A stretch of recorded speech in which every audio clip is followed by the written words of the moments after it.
Hello and welcome. You are listening to the Gay with God podcast, a safe place for us to share our stories and support one another. How long did we know? What challenges did we face? Did we lose our faith? When did we find our way back home? Or are we still searching? The stories you hear on this podcast will melt your heart and strengthen your belief that in God, all things are possible, and you can be authentically gay with the God of your understanding.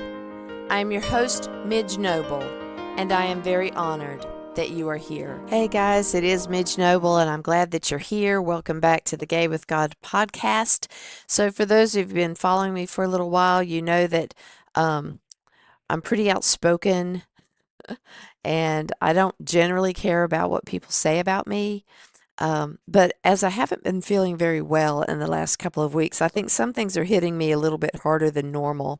So I wanted to talk a little bit about me and my enemies. I don't have many. Well, I don't think I do. But you know what's happening now in the world is that anytime you disagree with someone, it becomes a very vile reaction. And people are taking everything super, super personally. And what that means is that you can't say anything anymore with people being absolutely degrading when they respond back to you. Now, I can take a hit just like anybody else as far as a verbal hit. You can call me anything you want to call me, pretty much. And yet, I used to come back with a lot of vile responses. And now I just don't want to. I really want to be able to stay in the place that I am with the God of my understanding, even during a very heated conversation or during a conflict. So I heard this great sermon this past weekend. Not only, will I attend my church, I'm also usually getting online and streaming other sermons during the week. And this particular past weekend, I streamed a sermon from Father Joe Mitchell, who is at the Advocate down in Chapel Hill. And I was so taken away by his explanation of how to deal with our enemies and how we have been told to always turn the other cheek. And his explanation of that was so interesting because he talked about how when Roman soldiers would hit someone who was Jewish, because Jewish people were beneath them in their estimation, that they would use the back of their hand because that was the most disrespectful way to hit another person, was with the back of your hand. That was like a sign of disrespect. But if you were to turn your cheek, they would actually have to punch you with their right fist, and that makes you back on equal footing because that was not a sign of disrespect. And that is how they normally would treat someone with respect, if you call hitting people respectful. I would love for you to read his blog about his sermons, and he will be posting one probably about this one soon. He is on Blogspot, and his handle is Father Prime. And so you can read his sermons, the transcript of the sermons. It's, of course, different than watching him do it in person or streaming him. But it was such a great sermon, and it called me out.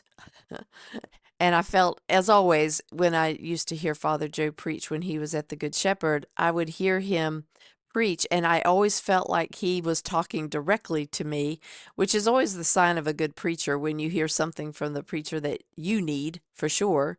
And he was talking about being able to pray for our enemies. Now, I've tried this in many different ways. When I was not going to church and I was under the more spiritual than religious category, which I feel like I still am, even though I'm going to church now. During that time, though, I was learning lots of different spiritual techniques, and one of them was how to deal with conflict. And the spiritual technique at that point was to imagine that you are in an auditorium and you're sitting in the seats way back up against the wall, and you are looking down at the stage. You're probably about center aisle, and you bring somebody up on stage, whether it's a family member, a distant relationship, colleague, friend, whomever you are having a very serious conflict with, or someone that has you have had some sort of an unhealthy connection with, and that has left you very maybe rageful, bitter, upset, unable to disconnect from that energy, even though you may not see them anymore, and you most probably haven't forgiven them for whatever happened. And there is still this energetic connection to that person's soul. So your two souls have not ended the relationship amicably or in any kind of healthy way. And so you bring that person up onto the stage, you place them in the middle of the stage, and you are in the middle of the row up on the back wall of this auditorium. And they just stand there. And your job is to raise your vibration to the point where you start to feel some sort of a positive feeling about them. And you're like, well, I'm done. I know. I thought the same thing when I learned this technique. And I have actually tried it, and I have been quasi successful. Um, Back in 2016, I was definitely using this technique with number 45. And I was practicing finding some sort of compassion. I wasn't looking for reconciliation at that point. I wasn't looking for forgiveness at that point. I was looking for some sort of compassion within my soul that I could extend to him. Well, it took a while for me to be able to sit there. And sometimes I'd have to just have him exit the stage because I couldn't do it. But I had committed to myself that I was going to continue to work on this.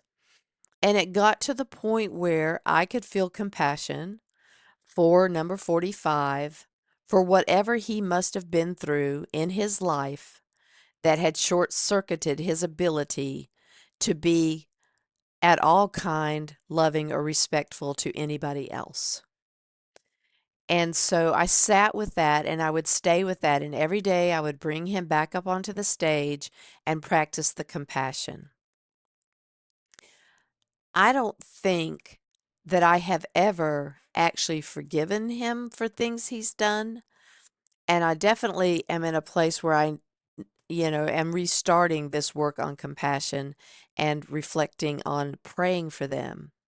Because what Father Joe was talking about is that if we don't pray for our enemies, then we are, in my mind, these are not his words, this is how I interpreted the sermon for me, that if I'm not praying for my enemies, then I am not trying to be a part of the solution in this, because what I really want is for children to be fed. What I really want is for our health care, our Medicare, our Medicaid, whatever people are using to be able to stay well and to be able to have the life-saving surgeries that they need, that these institutional governmental programs would be saved. What I really want is for all of our marginalized communities to be able to live their God-given, ordained right to be authentic and to be able to be married and to have equity and equality in this world. Equality doesn't always serve everybody depending on the person's personal needs. So equity is something that we need to link to equality to make sure that it's equitable. If everybody gets to be standing at a fence, but someone's too short or someone's in a wheelchair and they can't see over the fence, all right, everybody's equal. Everybody go to the fence. You can watch this game. But if you can't see over the fence because of something that you need to be modified for your particular needs, that's equity. So I want that for everybody. I want us to not be firing people who haven't done anything wrong and who are getting great reviews at their job, and they're getting let go just so they can pocket more money. And I do believe that's what's happening. They say it's to streamline the budget. I don't believe that because they've not given me anything tangible to hold on to believe that they will ever do anything that will serve the marginalized. They will not do anything to serve the poor. They are not doing anything to serve children. So I don't trust them. And that's the rub here. I don't trust them because of what they're showing me. Maya Angelou said, when somebody shows you and tells you who they are, believe them. Well, I believe him. He's an oligarch. He is a wannabe dictator. He is a very nasty man. Nasty man. And yet, because he's my enemy, I am now being called to pray for him. And I'm being called to pray for him because if he doesn't change, we are all in trouble. And the billionaires may not feel it the way we're going to feel it, but eventually it's got to trickle into different areas of everybody's lives because this is our country. And number 45 has no loyalty.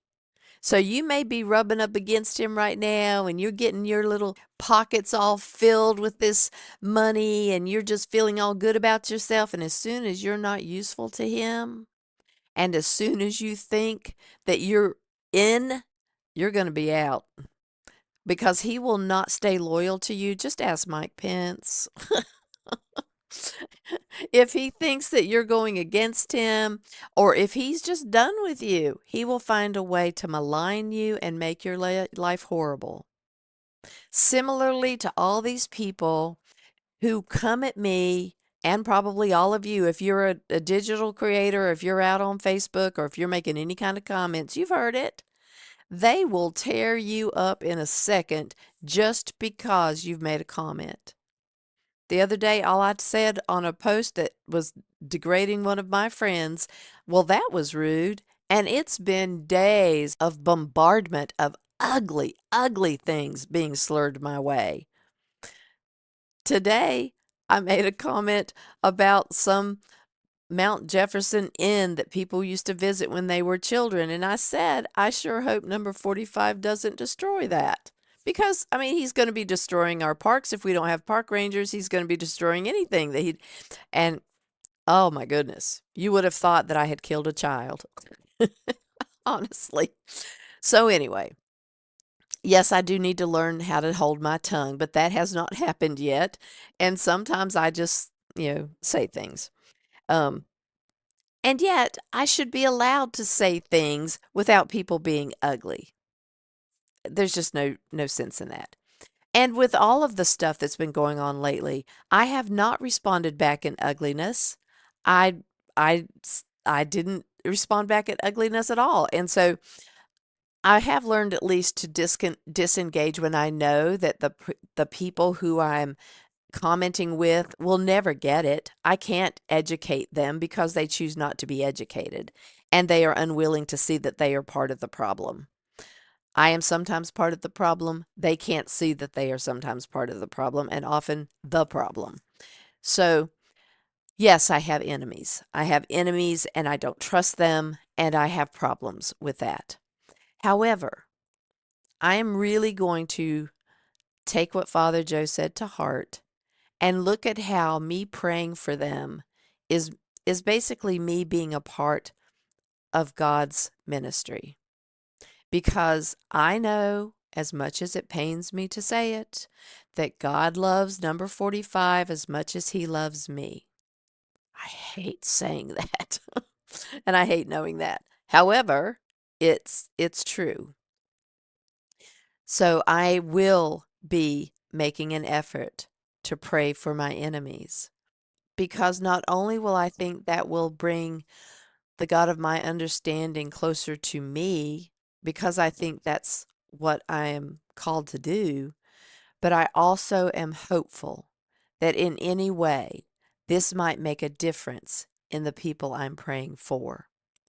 I don't care how bleak that sounds. I don't care how impossible it feels to me at this moment.